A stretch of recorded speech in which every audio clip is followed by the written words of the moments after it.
In this video tutorial, we'll be covering the use of the test result module in Web LDMS. The test result module allows you to upload your analyzer file and match those results with the LDMS specimens that were tested. Access the test result module on the LDMS toolbar by hovering, dropping down, and selecting Test Results. In the test results screen, we see all of our runs that have been performed in the LDMS.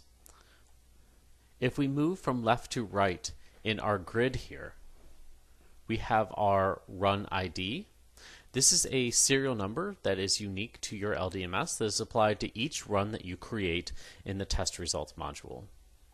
We have our test name, the run date, the tech initials, so the initials of the technologist performing the assay, and the status, and we see the run here is pending. So this is a run that has been set up, but the results have not been uploaded yet from the analyzer file. So we're going to start and create a new run, and we do that to the left here in the Add New drop-down menu and select Add Pending Results. Our first step is to select our test and click Continue. We see the test name has loaded here as the first item in the General tab.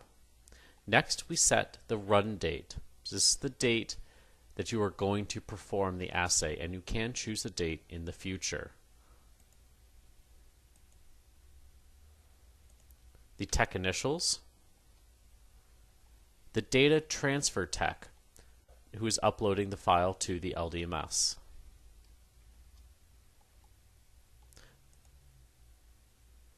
The version and the prep method. You can apply any comments here.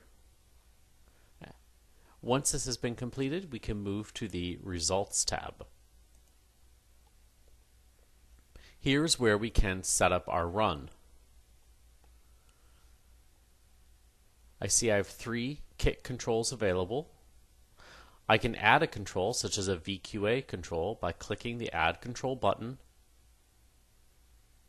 If a lot number has been previously entered, it's available in the drop-down menu, or you can add a new VQA lot number.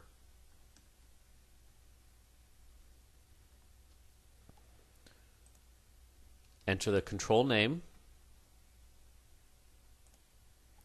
the minimum value, and the maximum value, and click Add.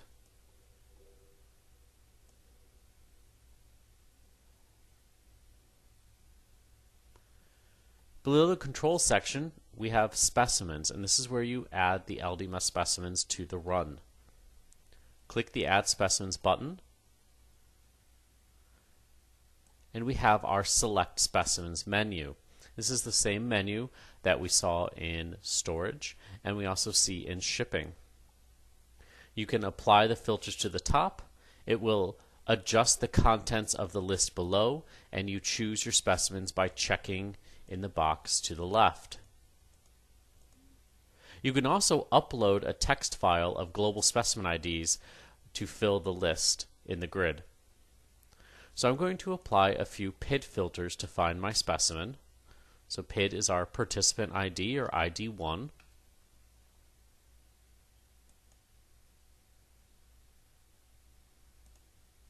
Now I've selected one specimen for my run. Since I have checked it, I can apply a new filter.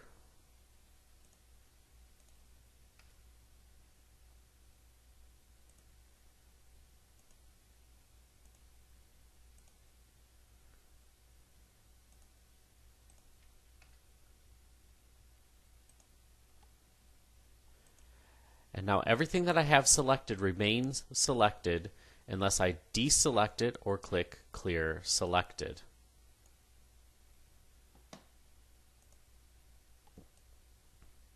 Click Continue, and all the specimens that you have selected will now appear in the specimen grid. You can adjust the dilution by changing the number in the dilution field if you have performed a dilution on that sample.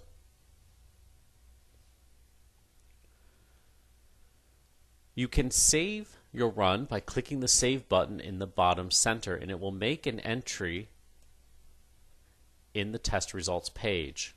And I see I have a new run ID, the run date that I've set in the General tab, and my status is pending.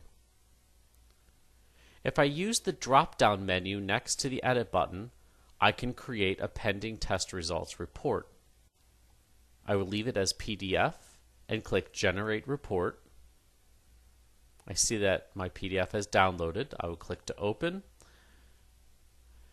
And this Run Preview report shows you all of the specimens you have selected, as well as the kit controls and that VQA200 that we've added. Over to the right, we see our LDMS barcode, and this contains the global specimen ID for each one of the samples that you've selected. You can use this to set up your plate at the bench and then run the assay.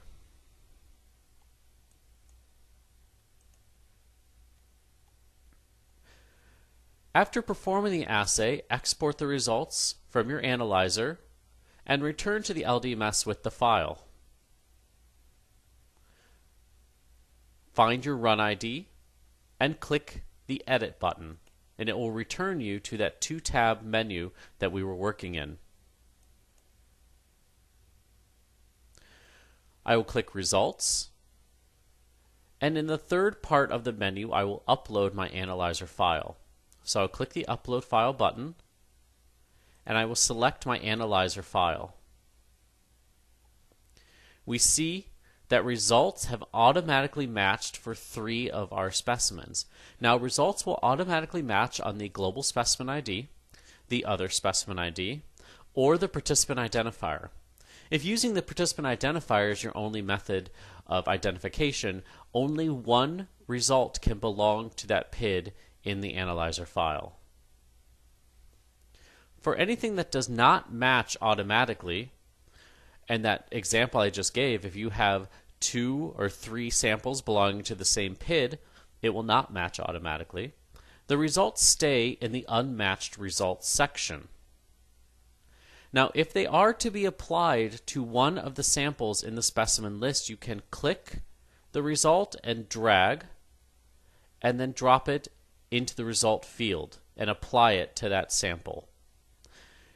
Please be very careful when doing so and ensure that the result that you're dragging into that field belongs to that specimen.